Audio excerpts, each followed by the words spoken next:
What's happening, folks? Back with another reaction, back with some more Annie Lennox, and we're returning to her 1992 album, Diva. And the next track in the playlist is Precious. I've reacted to a few tunes by this name, not only the Depeche Mode tune, which is the first one I think of, but also the Eurythmics. There was a B-side, I believe. But I don't think this has any relationship to that because I think people would have mentioned it and I don't recall them doing that. So I'm assuming this is an unrelated tune with a convergent title, and I'm guessing I will be repeating what I've said in other reactions with this word, or with this word in the title. But yes, precious refers to something that is in some ways delicate or to be protected, to be valued and preserved and kept safe from any harmful phenomenon, exterior or otherwise, and in that regard it is something that you watch over, you take care of, you mind in that sense. So I wonder what is precious here. I wonder whether it is a person, whether it's a state of being, a state of mind, oneself, the relationship between people, or an emotion. I feel like it could go any number of ways, more direct and physical, or more abstract and conceptual, psycho-emotional, what have you. So let's see what it is in practice. This is Annie Lennox. The track is Precious, and it's from her 1992 solo album, Diva.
flourish every time around. Oh. Yeah, that's a lovely tune. Definitely a soul funk pop with a dash of gospel, and in fact, by the end, more than a dash. It feels like it really goes into that triumphant, worshipful, praiseful type of gospel sound. I think she's talking about her child. That is my best estimation based on a few different lines and just the idea in general, which again, the Depeche Mode song, the word precious I think means some different things in that song, but it's certainly like about Martin and his wife's child and, you know, what he thinks they've put the child through. But here it sounds like it's almost reverse. It sounds like Annie saying, you know, she was pessimistic, she was lost, she was, you know, cynical, all the things she'd been through, and then this precious little angel came, you know, wrapped up, what was it, wrapped up in a, not a cradle, but a bundle of love, which again, like, just creates the image of an infant in, was it swaddling?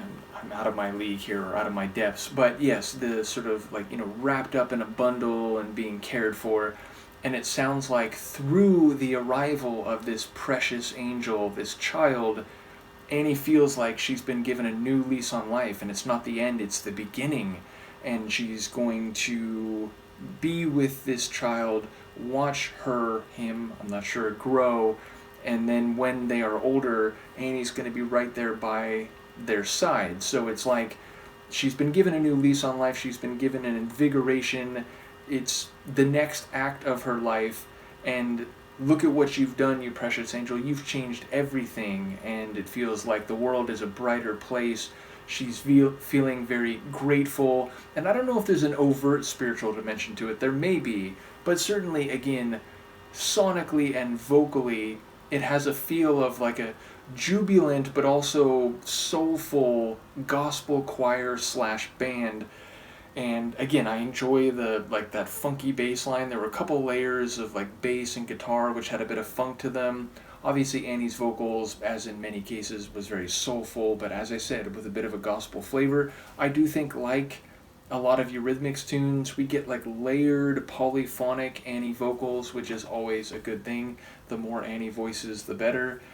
And yeah, it felt like a very uplifting tune, and I'm guessing this is autobiographical. That would be my estimation, and, you know, perhaps most of the album will be autobiographical, but yes, it feels like this is probably about her kid. If I'm missing the mark, or if it's like on the surface it might seem like that, but it actually has a different meaning, do let me know. But yeah, I feel like this one is more straight away than perhaps a song like Depeche Mode's Precious, which, you know, you listen to that, the meaning is clear, but it's also, I think, it's like, you know, things get broken, like precious things, you know, they get damaged, and look what we've done to you, and it's a very different vibe. So yeah, I very much think this one has a loving and, again, like, invigorating. It's not just about the child in of itself, it's about what this child has done for her in return. So yeah, it feels very joyful. In any case, let me know what you think of this one, and I will see you next time. Peace.